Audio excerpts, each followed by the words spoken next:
See, 1.1 groups and rings. Wait, so we got chapter 1.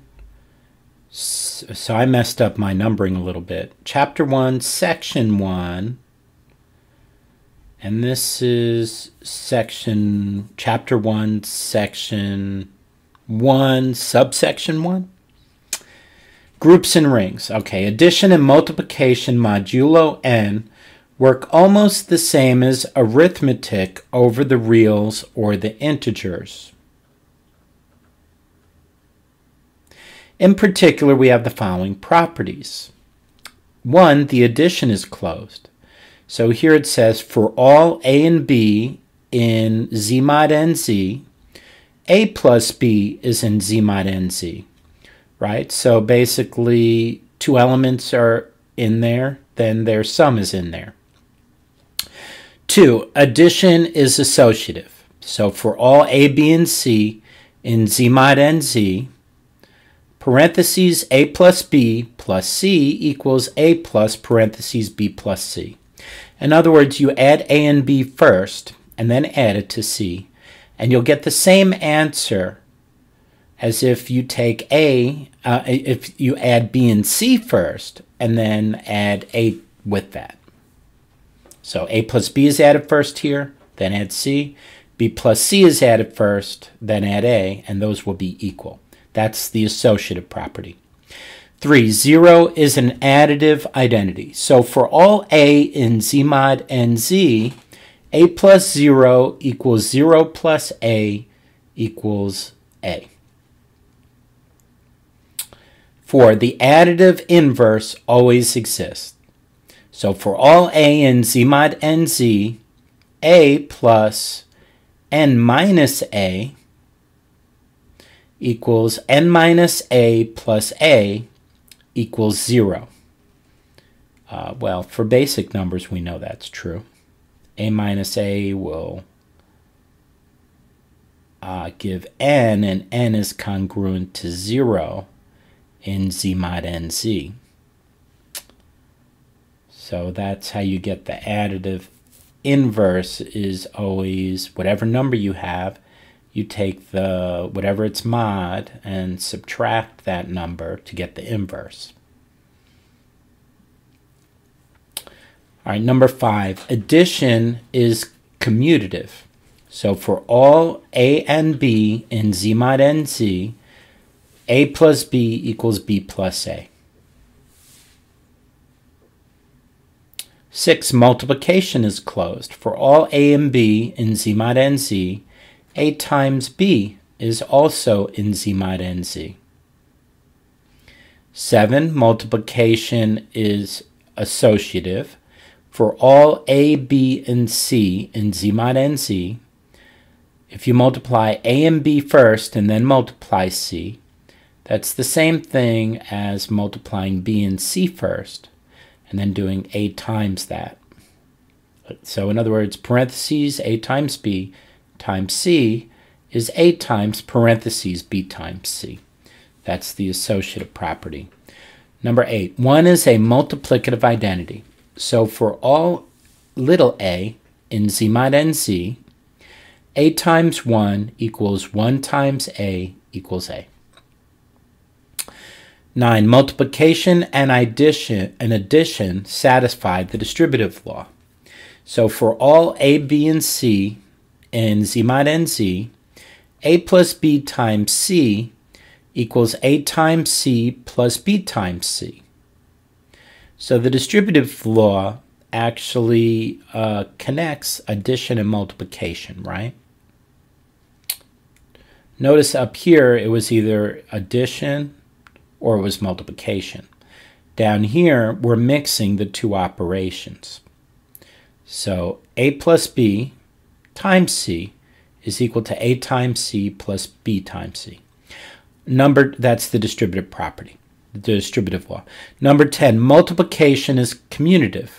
So for all a and b in z mod nz, a times b equals b times a. All right, many of the sets we will encounter have a number of these properties. So we give special names to these sets as a shorthand.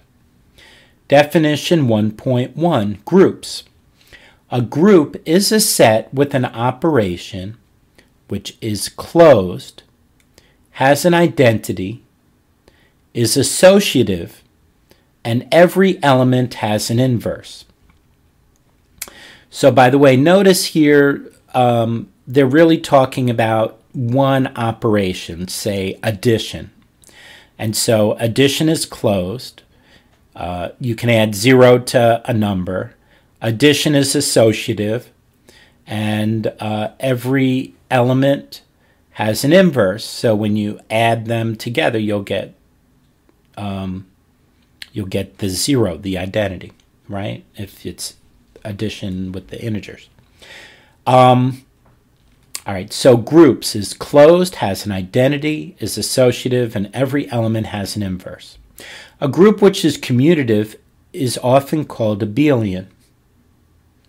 By the way, I passed a qualifying exam in algebra at the doctoral level, so I know a little bit about this, although it's been quite a few years. A group which is commutative is often called abelian.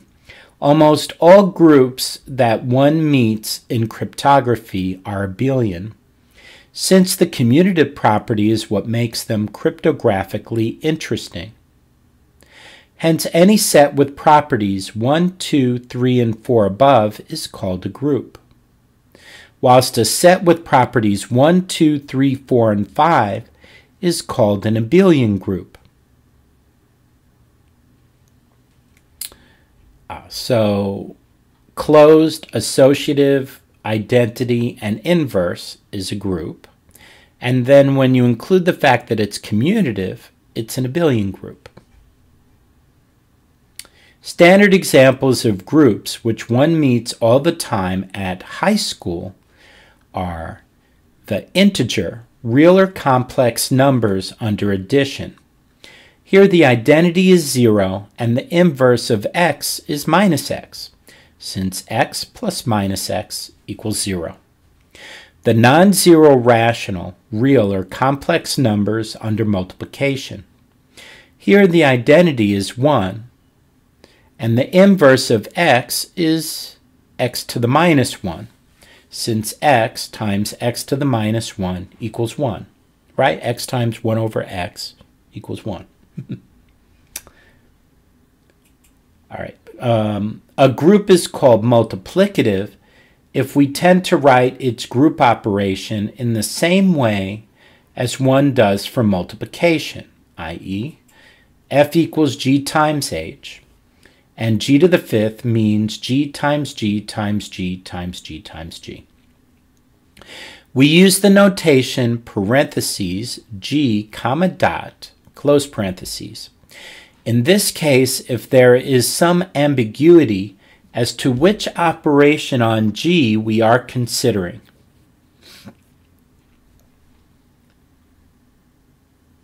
A group is called additive if we tend to write its group operation in the same way as one does for addition, i.e., f equals g plus h, and 5 times g equals g plus g plus g plus g plus g.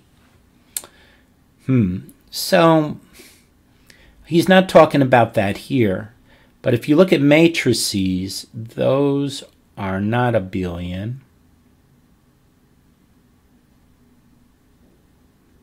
So right now, really, the multiplication and addition, they're just two different operations, but this notation basically does the same thing. All right, in this case, we use the notation parentheses g comma plus close parentheses if there is some ambiguity. An abelian group is called cyclic if there is a special element called the generator, from which every other element can be obtained either by repeated application of the group operation or by the use of the inverse operation. For example, in the integers under addition, every positive integer can be obtained by repeated addition of 1 to itself, e.g. 7 can be expressed by 7 equals 1 plus 1 plus 1 plus 1 plus 1 plus 1 plus 1. Like any number is just 1 added to itself n times. Any number n, right? So 1 generates every number. Every negative integer can be obtained from a positive integer by the application of the additive inverse operator, x to negative x. Well, we know that exists because every element has an inverse. So if it's a group, then you have its negative as well. And so hence we have that 1 is a generator of the integers under addition, right? So for example, 1 gives 7, so you know negative 7's in there. If G is a generator of the cyclic group G, we often write G equals bracket G closed brackets. So these are angle brackets, right? And the little g in there is the item that generates the group. Like in this example above, that little g would be 1. If G is multiplicative, then every element little h of G can be written as little h equals G to the x. So if h is generated by this little g here, then there's some exponent of that little g that's going to give you that element, because this generates the whole group, right? Whilst if G is additive, then every element of h of G can be written as h equals x times G, where x in both cases is some integer called the discrete logarithm of h to the base G. Let's see. If G is a generator of the cyclic group G, we often write big G is generated by little g.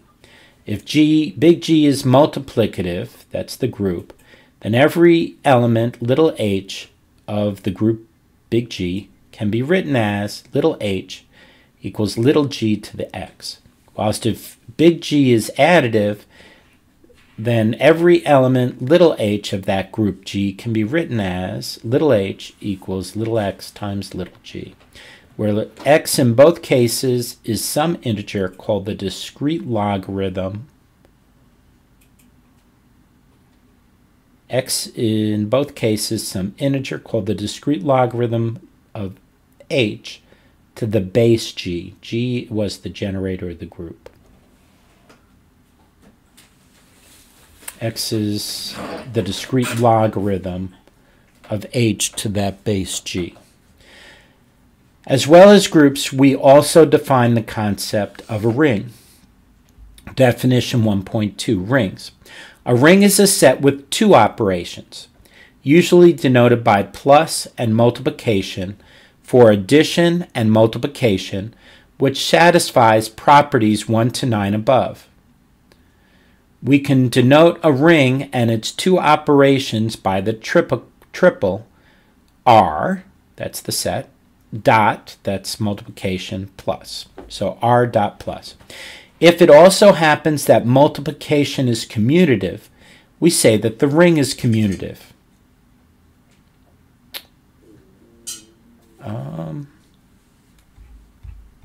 Let's look at these properties. Addition is closed, multiplication is closed. Addition is associative, multiplication is associative. 0 is identity, 1 is an identity. Additive inverse always exists. The multiplicative inverse does not exist for 0, right?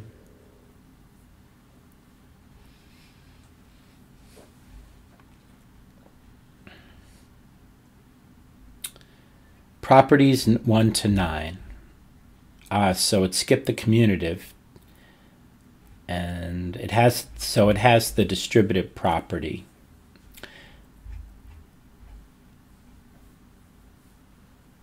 So if the multiplication is commutative, we say that the ring is commutative.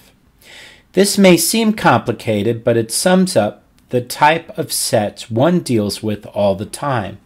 For example, the infinite commutative rings of integers, real or complex numbers.